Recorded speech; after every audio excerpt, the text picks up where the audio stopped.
Star Trek. I've been a huge fan of Star Trek since I was a kid, and there's a lot of people in my age range who are big Star Trek fans. Last month saw Star Trek Beyond come out, and it did really well the first week. But there's been rumblings, made less money than Into Darkness, which made less money than Star Trek.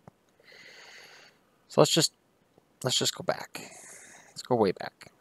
This is the 50th anniversary of Star Trek, the original series. And I've watched a few episodes of the original series on TV recently, and some of them are bad. Really bad.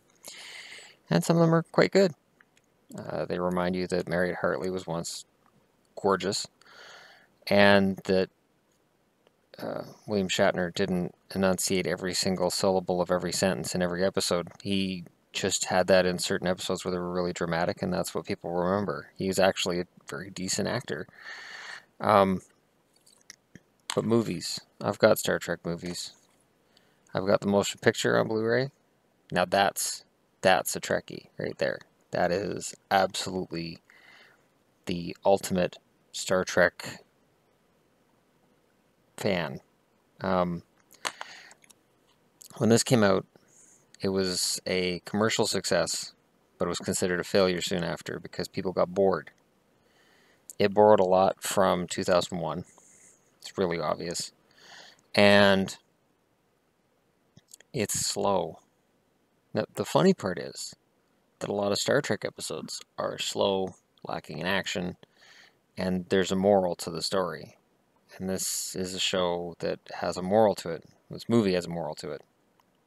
Even though the ending is absolutely baffling. It just disappears. And you go, huh, so just disappeared, huh? Where did it go? And so this movie is panned. It's treated poorly, and I am going somewhere here. Somebody's like, I just came in for Star Trek Beyond. What's he talking about all this for? There's a point, and I'll get to it. Now, I recently picked up this Blu-ray set, which has Star Treks 2, 3, and 4 on it. Notice it says the Motion Picture Trilogy. This didn't happen. This did. Wrath of Khan is viewed by many, including myself, as the best Star Trek movie, and it has the best fight scenes. Star Trek 3 has amazing fight scenes in it as well. 3 is more of a character study than 2, and 4 is just this delightful romp looking for whales in 1980s Earth, and has kind of a touching ending to it that leads to further adventures. So I understand this being a trilogy because they are all connected. It's all the same mission. They go out after Khan, and they come back to Space Dock. They're there for it doesn't even seem like they're there for 12 hours. And they're back on the ship, out looking for Spock right away. And then the Enterprise blows up. Spoiler alert.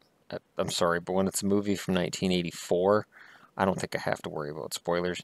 It came out 32 years ago. If you wanted to see, you've already seen it. But they blow up the Enterprise, and then in part 4, they're on the Klingon ship they stole in part 3, going back to the past. And it's not a ship that's really designed to make that time jump. So that happened, and then part 5 happened. I don't have part 5. There's a reason I don't have part 5. Part 5 is terrible. Here's part 6. Part 6 is fantastic. It is a movie that kind of comes out of nowhere, and it's on a limited budget compared to 5, compared to 4. See, the budgets drop, and in part 6, they bring back, what's his name? Nicholas Meyer, the one who made Wrath of Khan. They bring him back for this one. It's like they realized in part 5 they really screwed up, and they had to get it back on track, so they go back to Nicholas Meyer. And this is a fantastic movie. Did it do great at the box office? It did okay. It didn't do fantastic. And that was the end of it. 6 movies. Next Generation happened. I don't have those on Blu-ray. I looked around this morning. I don't know where those movies are. There's a reason. Generations is a mess. Generations I watched it in the theater. I thought I enjoyed it at the time, but it was one of those movies that more you thought about it, more stupid you realized it was.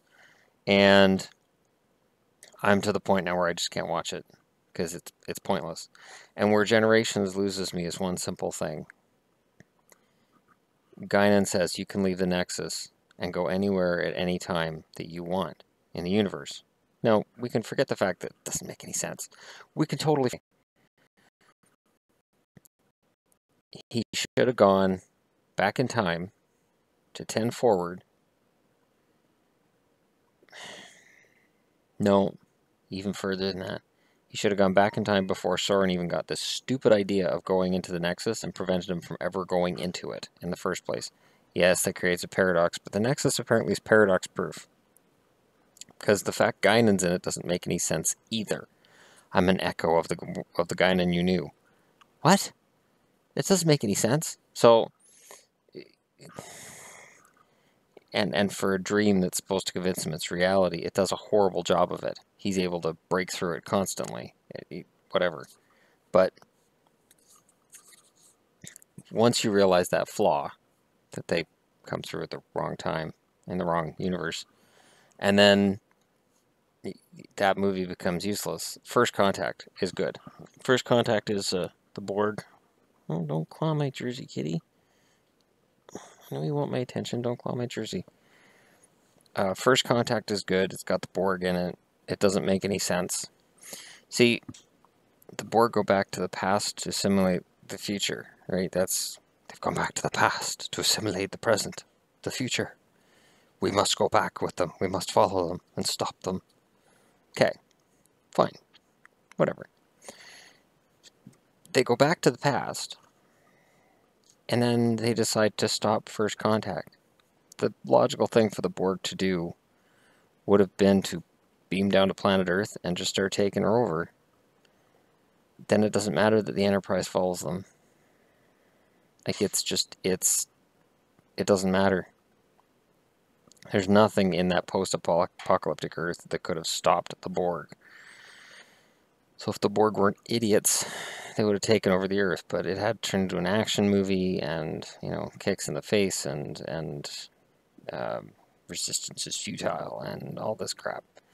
It doesn't hold up either under repeated views. And then First Contact, you get into Insurrection and Nemesis. I put them together because neither movie was a movie I was able to get through. I couldn't actually finish either of those movies. I eventually forced myself to watch all of Nemesis. Eventually.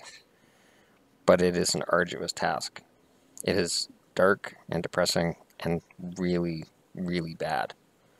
And it does steal a lot of ideas from Wrath of Khan. And it even foreshadows some of the flaws with the current product in terms of the villains and the ships and the way that everything's set up. But they learned their lesson. After Nemesis, the Next Generation movies get completely shut down. And it was years go by, and then the excitement of they're bringing back Kirk, they're bringing back Spock, Scotty, they're bringing them all back, they're recasting them. And when Leonard Nimoy agreed to be in it, that was big news too, because Leonard Nimoy had said no to Star Trek Generations. He didn't see the point in being in it. He was only going to be in it for 10 seconds. He didn't see the point in being in it. I agree with him. I think George Takei said no as well. And so what you're left with is Chekhov, Scotty, and Kirk. Even her is not in there. And it's, you know, whatever. So when this movie was announced, there was a lot of excitement. We're going to get to see how Kirk and Spock and all of them met each other. This is the origin story. And it took on a level of excitement that this series never had. It had J.J. Abrams running it.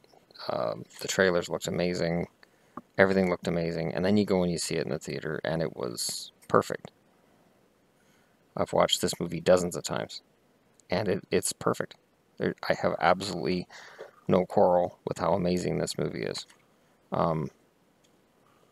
Yeah, they supercharge everybody. Red Letter Media talked about how everybody was supercharged. Their one talent from the movies or the series is amplified to the max. That's just how movies are done now. It's fine. You know, yeah, Uhura speaks all these languages, and yet if you look back at Star Trek 6, she can't even spit out simple Klingon. She needs to look it up in the dictionary, and it's so bad. It's funny. It's a funny scene, but comparing it with Uhura now, and it's like, now she's dating Spock, and there's a lot of things that can eat away at you, but as a movie on its own, this is fantastic. And Leonard Nimoy in this movie, it's really a fantastic way to have him written. And the movie made a lot of money. Then they made this. How many years was it between the two? I'm getting there. But he's got a thumbnail on this that's from Beyond, and he's not talking about Beyond, and I don't know what to do. See, there was 3 years in between these two movies. And then there was 3 years in between this and the one that just came out. This is Wrath of Khan. I mean, Into Darkness. It is pretty bad. I say that disappointedly because there's a lot of things to like in this. Benedict Cumberbatch is a good actor. I enjoy him. He shouldn't have been Khan. He could have been anybody else. They should have introduced a brand new villain. This movie should have been about a brand new villain, and if they hadn't tried to tie it to Khan and the superhumans and they're in tubes and they're in the, I don't even understand them being in the torpedoes. Like, I don't get it. So honestly, if this movie had taken Khan out and just made it a brand new villain who just wants to start a war between the Federation and the Klingons, I think you have a pretty good movie. But because you got to shoehorn all this Khan shit in there, it really bogged it down. And a lot of people were disappointed, and the box office on this was lower than this. But that's not the reason why. It's not. There are plenty of movies that make almost as much money as the predecessor, and they suck. Transformers. So, I like the first Transformers movie. I can't stand any of the rest of them. They're all awful. And the first one doesn't really hold up into repeated viewings either. Then this year, Star Trek Beyond comes out. I don't have a DVD to show you of that because it's just in my pre-order. I've pre-ordered it. I pre-ordered it the day after I've watched it. I've watched it twice in the theater, and I intend to see it a third time, potentially today. I have time today. I may go to a matinee today and watch it. It is Star Trek Beyond. It's funny because the reviews have been really good, and people are like, well, wait a minute, it's not making as much money as Into Darkness, and everybody's trying to get these theories. Well, you see, they waited too long after Into Darkness. People were disappointed after Into Darkness, and no. Star Trek has always been a nerdy franchise. I had a video that I did a couple days ago on Big Bang Theory not being funny anymore. And I talk about, the guys aren't nerds anymore. Well, Star Trek has tried to get out of the nerd culture. Star Trek is not designed to be a $150 to $200 million budget movie. Star Trek is not designed to be over-the-top special effects that cost a ton of cash. Star Trek has always been about humanity's hunt and search for knowledge and survival against all odds. Humanity reaching out, exploring and finding out about themselves and each other, and finding compromise with your enemies. That's what ends up happening in almost any Star Trek. You watch Star Trek The Next Generation, you're going to have bad episodes in there, but if you watch the evolution of the Klingon Empire, it's fantastic. But Star Trek was not a mainstream show. Star Trek The Next Generation was turned down by every network and ended up in syndication. And part of the reason that there's so many shows in syndication now is Star Trek The Next Generation. Star Trek Deep Space Nine, Star Trek Voyager, and then it was UPN at the time, started Star Trek Enterprise, and it wasn't very good. Star Trek Enterprise compared to the other Star Trek series wasn't as good. And again, it's the law of diminishing returns. And the ratings were terrible for Star Trek Enterprise. Even though you had Scott Bakula as captain, that's believable. You go back to the start of the Federation, that's an interesting idea. It works. But Star Trek is not mainstream. Star Trek isn't Lord of the Rings. Yeah, Lord of the Rings is nerdy, but everybody likes Lord of the Rings. Not everybody likes Star Trek. So when these movies come out, you're going to attract myself, people my age who remember Star Trek Next Generation, people who, older people who watch the old Star Trek, people who appreciate Star Trek, or maybe watch Voyager. But in terms of your teenagers, if teenagers have a choice between watching a Star Trek movie that you don't really know what, like Star Trek Beyond, I didn't really know what I was getting into when I got into it. The first time I watched it, I'm like, I don't know what's going on. Oh, that's kind of cool, and that's kind of cool. This is really good. There's, there's a comparison between Suicide Squad and Star Trek to be made here. So Suicide Squad's made tons and tons of cash. Star Trek's made a lot of money, but they're on the same budget, approximately. So the fact that Suicide Squad's way up here in earnings and Star Trek isn't, it could lead you to say, well, that's insulting. Quality has nothing to do with box office. It's about excitement. And, I mean, look at Suicide Squad. You've got the incredibly sexy Margot Robbie playing Harley Quinn. You have a new Joker played by Jared Leto. And it's not a coincidence that Jared is a pretty boy Joker in the way that he's portrayed and the way that he plays the role. It's Flash.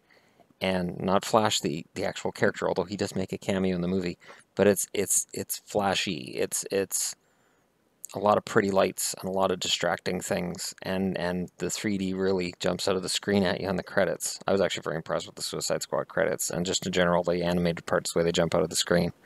But what does it have in story that Star Trek doesn't? Oh, it sucks in story compared to Star Trek. Star Trek Beyond was an absolutely perfect science fiction movie. It's fantastic. It's funny. It's poignant. It has a lot of action in it, but it really doesn't hit you over the head with it like some of the other Star Trek movies do. The Star Trek reboot was just filled with it, and running, always running. Star Trek Beyond didn't really have that. Yes, they have the motorcycle scene, but you know what? There's always the obligatory scene for the actor. You look at any Star Trek movie, you're going to have a scene that you go, okay, that actor wanted that in there, or that's just kind of stereotypical, whatever. And Beyond was an amazing movie, but what does Beyond have to offer to people who are your casual moviegoer? Not a lot. So what's going to happen is, and they've talked about making part 4. Now, I've heard the rumor too, oh, they're bringing Chris Hemsworth back for part 4, but there's a cynical way of looking at it too. That these rumors came out before part 3 came out, and Paramount got nervous that they weren't going to make any money on part 3. So in order to hopefully bulk up the Beyond take, they were saying, look, part 4 we're going to have Chris Hemsworth back. Because I looked, and I haven't found a single article posted since the movie came out about part 4. So yes, it's, oh, they're making part 4, and it's all over all these sites. Oh yeah, no, part 4 is being made. There's no guarantee. Until it's actually in production, there's no guarantee. There have been plenty of movies that they go, oh yeah, the sequel's coming. And then it just dies. It just stops. Unless it's a Marvel movie, don't bank on it. And that's because Marvel's got their little calendar going. Well, we know what we're going to do. And even Marvel's starting to experience some diminishing returns because it's arduous. It's arduous sitting through all of these movies, and they're building to Thanos, and I don't like Thanos. I think he's a crappy villain. I really do. I don't care. He's a big purple guy in a chair. Can we get somebody else? I don't care. Now, Guardians of the Galaxy was great, but Guardians of the Galaxy wasn't something that everybody was banking on either. That came out of nowhere. So, my point is this. I don't know how much further the Star Trek universe goes. in its current form. There's a new series coming out next year, which sounds amazing. It's set 10 years before the events of the original series, so it's in between the Enterprise series with Scott Bakula and the original series with James Kirk. And it doesn't have an Enterprise in it that I know of, and it's going to be something different. The funny part is that everybody's trying to say, oh, well, is it going to be Kittimer? Is it going to be, not Kittimer, there's another Accord or whatever. Is it going to be the Romulan War? Is it going to be the Klingons? They have a whole galaxy to explore. If they just have episodes just on Klingons and Romulans, I'm not going to be happy. From what I've seen and from what I've heard, this should be a very good series. Is it going to be a huge mainstream success? Absolutely not. It's just not going to be. The biggest mistake that people have made is putting Star Trek now as a big budget Marvel style universe, and it's just not built that way.